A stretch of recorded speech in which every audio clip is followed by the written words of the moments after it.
എന്താ ഇപ്പോൾ പറയുക, എല്ലാവരെയും പോലെ നമ്മളും വല്ലാത്തൊരു ഷോക്കിലാണ്.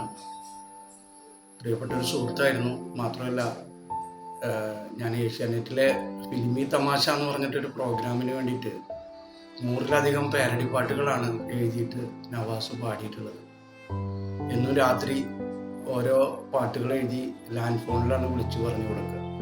അങ്ങനെ ചിലപ്പോൾ വല്ല ടൂർ പ്രോഗ്രാമൊക്കെ ഉണ്ടാവും, വിദേശ യാത്രകളൊക്കെ.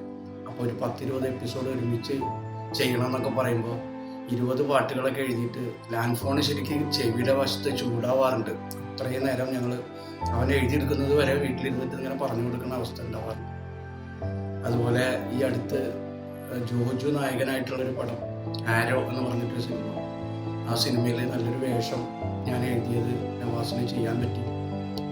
അതിനുശേഷം നമുക്കറിയാം, ആക്സ് എന്ന് പറയുന്ന സംഘടനയുടെ ഒരു അവതരണ ഗാനം അബ്ദുൾ മനാഫ്, മരിച്ചുപോയ മനാഫ് മ്യൂസിക് ചെയ്തതാണ്. അതിൻ്റെ പ്രധാന ഗായകനായിട്ട് നവാസായിരുന്നു.